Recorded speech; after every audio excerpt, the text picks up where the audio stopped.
Bonjour, bienvenue à Open the Gate, ce sera un épisode en français. Aujourd'hui j'ai la chance de me trouver assis à côté de Yumiko Seki. Bonjour Yumiko. Bonjour. Yumiko, tu es japonaise. Oui. Et tu es venue vivre dans notre beau pays, à Paris, dans le beau quartier de Saint-Germain. Oui. Et tu te dis donc la japonaise Saint-Germaine. Oui, Germain-Pratine. Mais Ouais. moi, je suis la japonaise de Saint-Germain-des-Prés. Je me définis. Et ça a fait ta réputation, ton image et... Oui, ça dit bien. Ça dit bien ce qui se passe. Ouais. Tu travailles sur plein de projets en ce moment. Oui. On arrive un peu dans un moment très intéressant de ta vie. C'est Parce vrai. que tu m'expliques un petit peu tout ce que tu travailles. Et c'est vrai que c'est très intéressant. Tu fais des articles pour des super magazines, comme celui de Crash, par exemple. Tu as récemment fait donc 2 articles, c'est ça? 3. 3, pardon. Dont un avec le beau Julio Leparc. Un grand artiste. Un très grand d'avenir. artiste. Tu as aussi fait une superbe vente chez Arcurial, où là tu as défendu Oui, ça le travail. c'est une vente caritative qui a Caritative, été ouais. organisée par un groupe de femmes. Et pas n'importe quel groupe de femmes, parce qu'il y a quand même des femmes comme... Mais ça a été Anne monté Fontaine, par... Oui, voilà. Carla Oui, Bruni. tout à fait. C'est pas rien. Hein. Oui.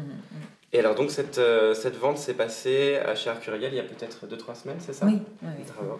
Et ça s'est bien passé. Très bien, très bien. En fait, c'était au profit de l'hôpital Necker. Et c'était 29 femmes étrangères qui vivent à Paris qui ont offert une photo. Et donc tout le bénéfice a été offert à l'hôpital Necker pour D'accord. les services d'orthopédie.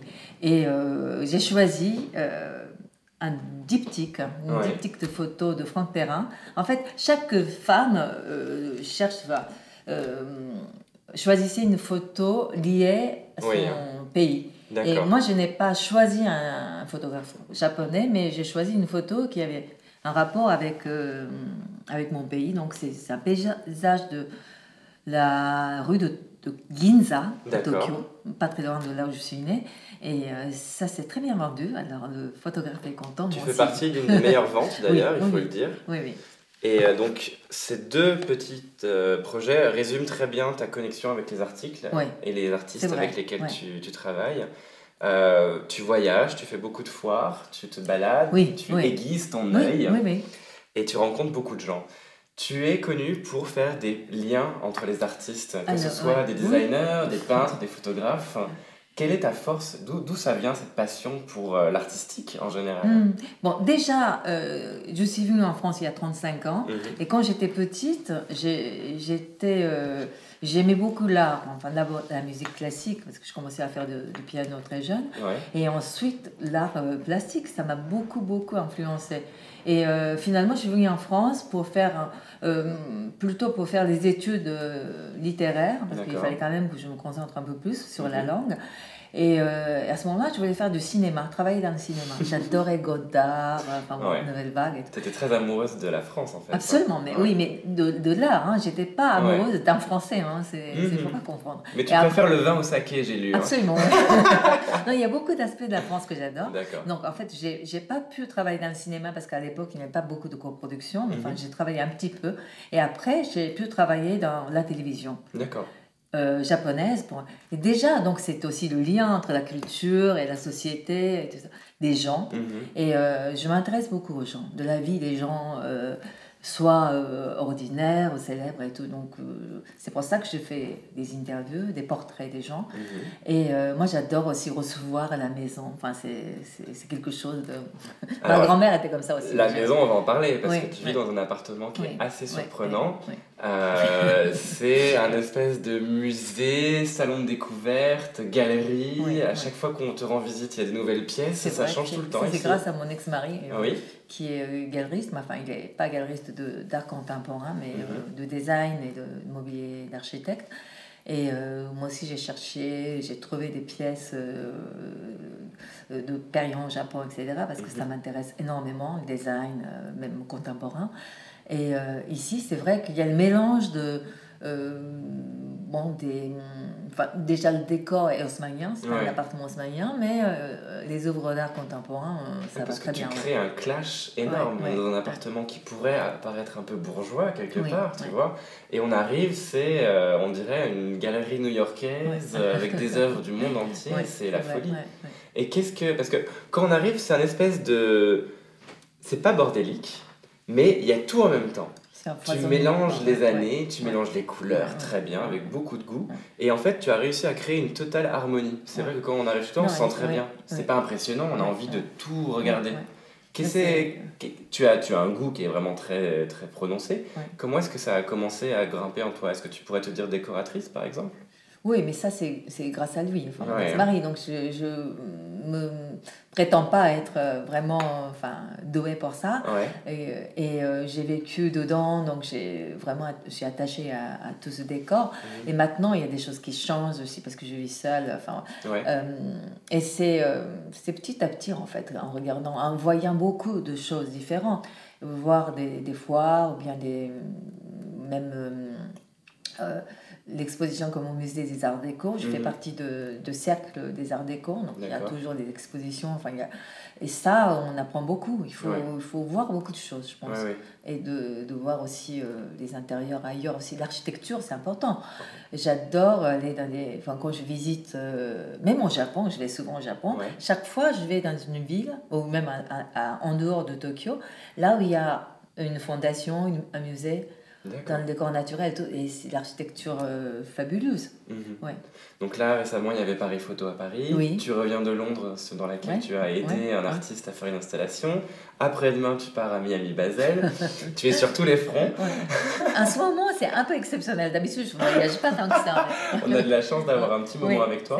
Est-ce que dans toute cette action, il y a des pièces qui vont venir chez toi qui sont très importantes? Ou est-ce que tu as par exemple des pièces qui sont déjà chez toi où tu aurais vraiment beaucoup de mal à te séparer?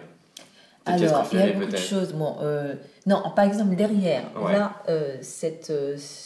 disons ça, c'est une plaque de plexiglas illuminée par un néon qui est juste une tube de néon. Et ça, c'est une œuvre d'Éric Michel, qui est quelqu'un de français, que j'aime énormément. Il a fait d'autres choses. Là, je pense qu'il il va bientôt faire une exposition. J'ai reçu un mail, une invitation.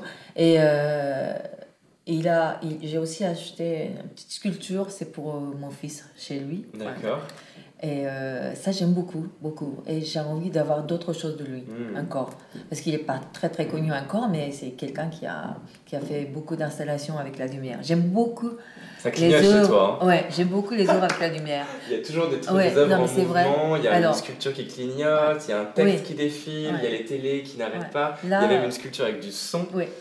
Non, mais Takis, là, des signaux, ils vont faire une exposition au Palais de Tokyo l'année prochaine. D'accord. Donc ça va partir. Enfin bon, là, pour l'exposition. Mais sinon, j'adorerais avoir une pièce de Willow Park. Évidemment, des mobiles c'est fabuleux. C'est juste des choses simples, mais avec la lumière, ça donne une sorte de... Enfin, c'est un univers, c'est la lumière et la vibration. Donc c'est cinétique, mais c'est intemporel. Et je trouve extrêmement émouvant, à la fois sensuel et émouvant. Ça me remplit d'une émotion. Mais après le très bel article que tu as écrit sur lui, je pense qu'il va peut-être t'offrir il va sûrement t'offrir une œuvre, tu crois pas? Non, il fait des dessins, peut-être je peux avoir un petit dessin, mais c'est déjà vraiment énorme. Avec ton charme et ta conviction, je pense que tu y arriveras. Yumiko, tu as écrit un livre, donc, comme je disais, qui est principalement autobiographique. Publié un livre, j'ai écrit beaucoup. Tu as publié un livre, excuse-moi. Et tu vas bientôt en publier peut-être un deuxième? J'ai un manuscrit qui est prêt, pour l'instant qui n'est pas, qui n'est pas publié. J'aimerais bien qu'un éditeur dise ça, c'est génial. C'est pour vous les éditeurs, on vous attend. Yumiko vous attend, elle a son manuscrit qui est prêt pour vous. Alors c'est une histoire qui est une fiction, mais évidemment il y a beaucoup de choses que j'ai vécues en France en tant que japonaise. Et c'est ça le regard d'une japonaise sur la société française. avec un peu d'humour. Hein. D'accord. Ouais, et c'est justement ce regard et cet humour que tu as, toi, en tant que japonaise à Saint-Germain-des-Prés, qui va bientôt être le fruit et la base d'un nouveau site que tu vas lancer. Oui, en fait, mon site, j'ai envie de mettre tout.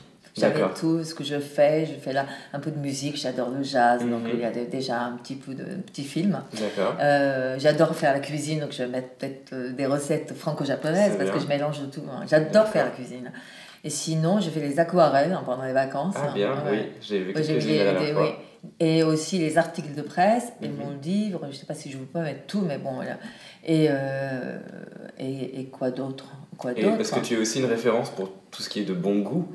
Et très rive gauche aussi. Je sais pas si c'est bon goût, c'est mon goût. Ton goût à toi, oui, mais moi je sais que c'est le bon goût. En tout cas, c'est mon bon goût parce que j'aime beaucoup ce que tu fais. Et c'est vrai que tu vas peut-être être un repère pour toutes ces femmes qui cherchent des références en tant que japonaise à Paris et peut-être qu'ils vont te suivre. Donc je pense que pas mal d'adresses, de conseils. C'est ça, j'aimerais bien partager. Quand il y a une bonne chose, transmettre une passion. C'est ce partage que tu fais en montrant tous les articles que tu connais à travers parce que un article là, c'est vraiment vital, ça donne la joie de vivre. Hein. Moi, je pense que c'est assez immatériel, mais c'est ça ce que j'aime. J'aime pas la richesse bourgeoise, matérielle. Mais là, on me remplit de quelque chose, de sensation, une émotion. C'est ça ce que je cherche toujours. Et les artistes sont des visionnaires qui ont une vision. Moi, j'essaie d'avoir un bon regard pour les capter, pour les sentir, pour vivre mieux, en fait. Et si possible les aider les aider les amener dans un chemin dans le futur. Et déjà ça m'inspire beaucoup et ça me super exaltera. J'adore, très bien. Merci beaucoup. Merci pour ces différents petits points et ces explications. Je sais que tu es quelqu'un de pas facile à comprendre parce que tu es vraiment sur plein de terrains différents. Donc parfois on se dit, mais en fait. Qu'est-ce que je fais? C'est ça? Qu'est-ce qu'elle fait? C'est pas possible. Yumiko, ça veut dire tellement plein de choses. On sait très bien que tu es toujours très occupée. Et donc c'est très important pour moi qu'on te connaisse mieux. Merci. Et il y a plein de projets qui sont en cours et j'espère que tu auras plein de gens qui vont venir se coller à toi. Parce que c'est très intéressant ce que tu fais et je te souhaite vraiment plein de bonne chance et plein de courage pour continuer à faire les choses avec autant de bon goût, parce que j'insiste, tu as bon goût. Voilà, merci Yumiko. Merci beaucoup d'avoir regardé cet épisode avec Yumiko Seki. J'espère que vous nous suivrez tous les vendredis à 9h sur souvenirfromearth.tv. Voilà, je vous dis à très bientôt et portez-vous très bien. Au revoir.